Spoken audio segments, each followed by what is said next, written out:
Yeah, sick babies are no good. Taking care of sick babies is no good.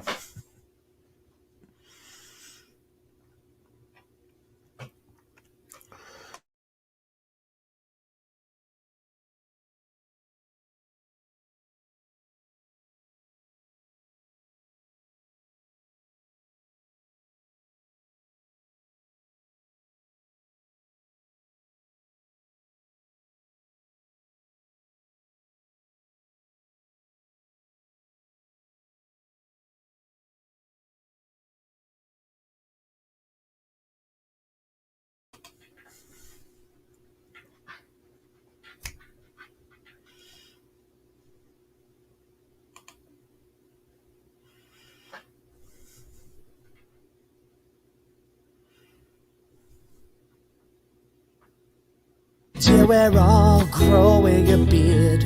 A man's face should never be bare. We just want some facial hair.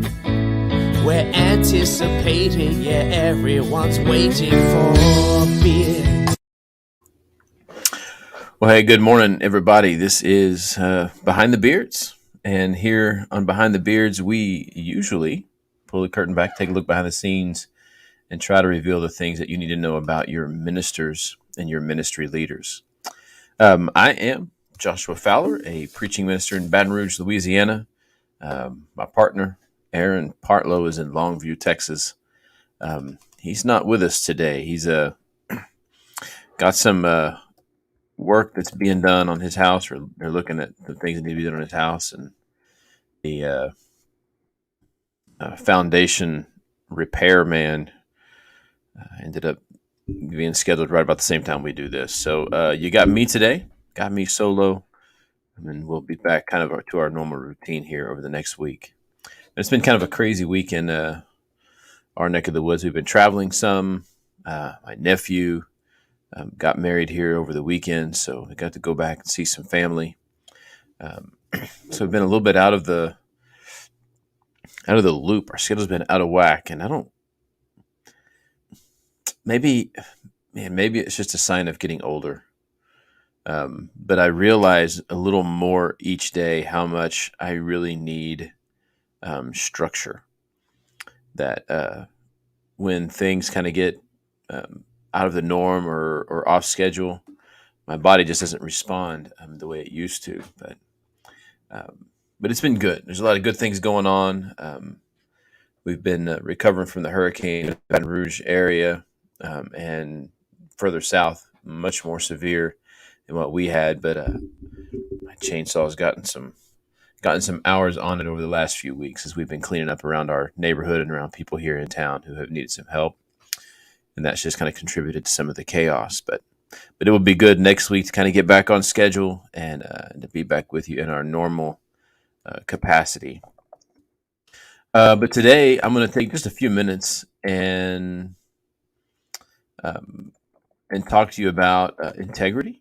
And I really just want to kind of give you a challenge and a charge for the day. Not going to be our normal kind of an episode, and so today I want to talk about the importance of that. There's some things that I've kind of seen and noticed over the last couple of days that has just kind of put this on my heart to share with you. And for most of us, it's just going to be a word of a reminder about the things that we know are important, but maybe we need to just be encouraged to do those things and to be reminded yet again of the impact that we can have on those around us. So, um, integrity is one of those things that should define us as well, it should define us as humans, but it really should define us as Christians, particularly. And when you think about integrity, if I was to ask you what integrity is, it might be hard to kind of put a definition on it. But if you look at the definitions, in the old Google search, it gives you a pretty good definition of integrity. First definition is the quality of being honest, having strong moral principles, and moral uprightness. He is known to be a person of integrity. And the second definition is the state of being whole and undivided. I tell you what first comes to my mind when I think of integrity is the roads that we drive on. Down here in South Louisiana, we have bridges all over the place. You can't drive on a road without driving on a bridge. Um, and there's one bridge in particular that a lot of folks will just refuse to drive on.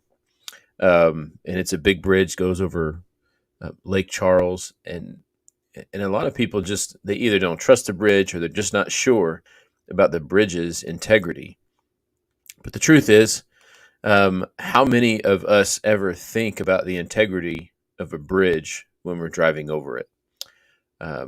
We do know that um, we're counting on that bridge to be good. We assume that it's going to be good, and we travel it. We don't even think about what may happen should uh, something come about on that. There's one of the storms that we had here. I think last year there was a barge that broke loose and ended up hitting a pillar on one of the major bridges that crosses the Mississippi River.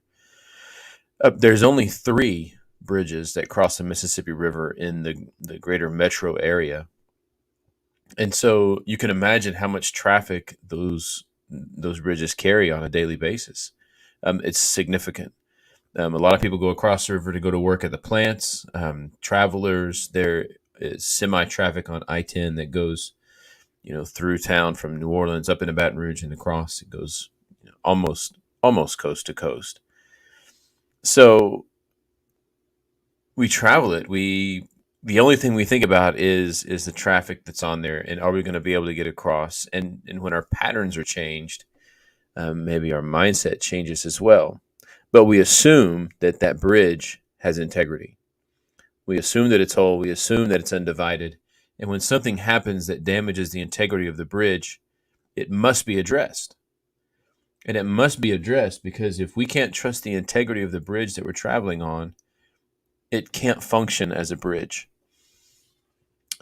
So I guess the question I have for you as a Christian, as a believer in God, is: are you a person of integrity? Do people know that they can trust in you and count on you to be someone who is morally upright?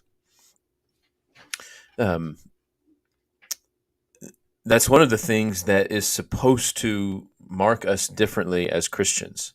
And I agree what Jonathan says here. There is a direct correlation between integrity and influence and effectiveness. I remember years ago when I was in the car business, I, I I wasn't the best salesman in the world. I'm really not a salesman, but I am an honest person. And my customers over a while realized that if I told them that they needed something on their vehicle, I was telling them the truth. I wasn't there to deceive them or to sell them something they didn't need. Uh, there was certainly services that were recommended, and I would make sure they knew that those were recommended services and not required services.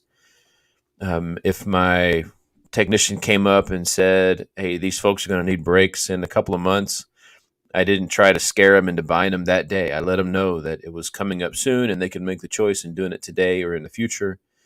Uh, But it took a while for me to build up a clientele that understood um, my honesty. And it was my integrity that actually made me a better salesman when it came to the numbers in that business. Um, and it wasn't that I was, like I said, it was an excellent salesman. It's just that people trusted what I said. My integrity led me to have an ability to be influential and to have that effectiveness that I might not have been able to have otherwise. Uh, the problem with that is we have to be very patient when we're building up that kind of rapport because it doesn't come overnight. It's something that comes over time. And the same is true when it comes to the life that we live. That integrity is something that we build up over time, and people realize who we are and what we say. That we are people who are morally upright. That what we say means something to us. You have the old saying, my word is my bond. Um, Ultimately, that's pretty much what Jesus called us to do as well when he said, "Let your yes be yes, and your no be no." Um, you know, don't deceive people. Don't be someone who tries to twist the truth and make things appear in a different way than they are. That doesn't mean that you can't make promises or you can't take oaths. Uh, Truth is, people in that culture would use oaths in a way of manipulating people. Certain oaths carried more weight than others. And if I swore to you by one thing, it had a different level of binding than another thing. And Jesus says, look, just be honest people. Be people who go into the world that other people can count on, that when you say something, you mean it and you're going to stick to it. Be people of integrity. And integrity is important because it paves the way for us to be effective when it comes to communicating the things that really matter. Um, Being people of integrity, being morally upright, does not mean that we are perfect and we always get it right every time. One of the biggest ways that we can determine who we are as people of integrity is how do we handle things when we are wrong? How do we handle things when we mess up? The Bible is replete with examples of a God who is constantly seeking the lost. There's a whole chapter devoted to it in Luke chapter 15. The parable of the lost son, the lost sheep, the lost coin. And the message over and over again is there are things that are going to be lost, and Jesus searches for the lost things, and he celebrates when they are recovered. Both of the sons in the parable of what we would typically call the parable of the prodigal son, both of those sons made um, flagrant errors in their judgment of who the father was. And both were equally wrong. But just because they were wrong doesn't mean the father quit loving them, doesn't mean the father quit being their father. In fact, when the son was away um, squandering his inheritance, the father is daily awaiting the son's return home. Uh, and when the son who stayed was completely unaware of what he had in the presence of the father, he just reminded him gently, but convictingly, um, your brother was dead and is alive again. If you wanted a fattened calf, all you had to do was ask. Everything I have is yours. How you act when you are wrong makes a difference. Last year, I'm a football official here for our local high school football association, um, and this is going to surprise some of you when I say that we, as officials, are not perfect. Um, Secondarily, we as officials are reminded with every call that we make by at least half of the stadium that we are imperfect. Um, you know how it goes. Every call we make makes half the stadium happy and half the stadium mad. But the truth is, we get things wrong. We've seen it in the NFL, even at the highest level. Sometimes we just get things wrong. Sometimes we get things flagrantly wrong. Ask a Saints fan about calls that referees have missed. Ultimately, one of them, you know, quite possibly cost him a trip to the Super Bowl, and that was one that even got reviewed, and they still, and just missed it, made the wrong decision, made the wrong judgment, and so that happens. The question is, how do you respond when you do something that is incorrect? Uh, a year ago, I was calling a game, and Team A threw an interception, and on the return, from my angle, a member of the return team turned around and made a beeline for one of the players on the other team, and came up, and what looked to me like was speared him in the side of the head as he came in and threw a massive blindside block. And I threw the penalty. And I told my referee, I said, look, I said, from what I saw, he turned around, he lined him up, he made a beeline for him, and he went up and he just, it was a dirty hit. And that kid probably needs to be ejected. It's one of those hits that need to be out of the game. Um, and so we ejected him. And about 3 plays later, one of my other guys that was officiating with me came up to me and he said, hey, that guy saw it coming. He actually braced for it. And I don't really think we should have thrown him out.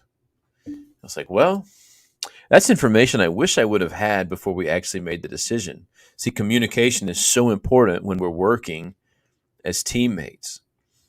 Um, After the game, we looked at the film. I saw the film and I realized, man, my perspective was wrong on that play. And if I had had the benefit of a different perspective, I would have made a different call.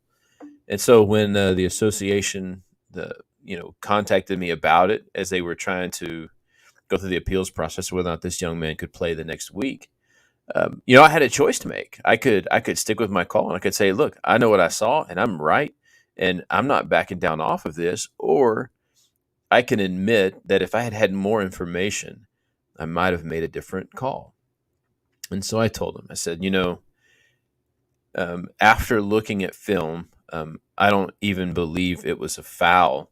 And if I had had the information I have now, not only would I have not ejected the young man, I probably would have picked up my flag and said, this really wasn't a call, because my perspective was skewed in a way that blurred the truth. That's a choice that I had to make. It was not an easy thing to do. We I had to decide: is it more important to be right or to be a person of integrity? Is it more important for me to stand and to refuse to admit that I've made an error, or to allow my integrity to speak for itself? And choosing integrity is not easy. I had another one last night. One of our guys, I was refereeing the game as a crew chief, and I had a young man that was brand new to fishing. It's his first year, and he had an inadvertent whistle.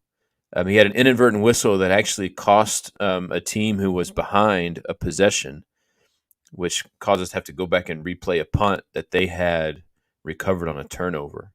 But because of the timing of the way things happened, our only option was to replay the down.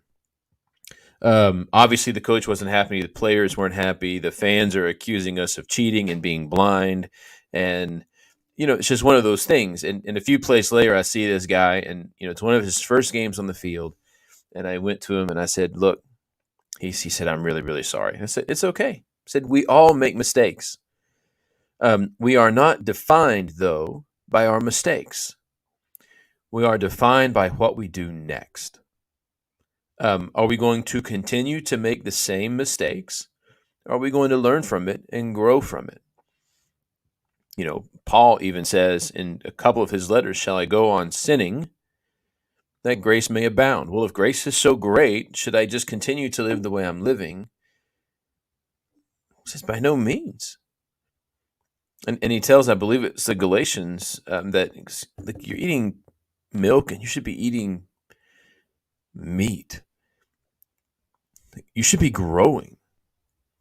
To the church in Thessalonica, he demonstrates the importance of growth and maturity, that we don't stay the same, that we don't continue to make the same mistakes over and over again, but our integrity, who we are, is defined by what we do when we make mistakes.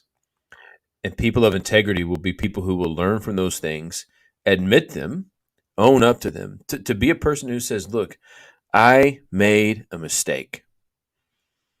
I'm going to learn from that mistake. I'm going to grow from that mistake. And I'm not going to pretend, like it didn't happen.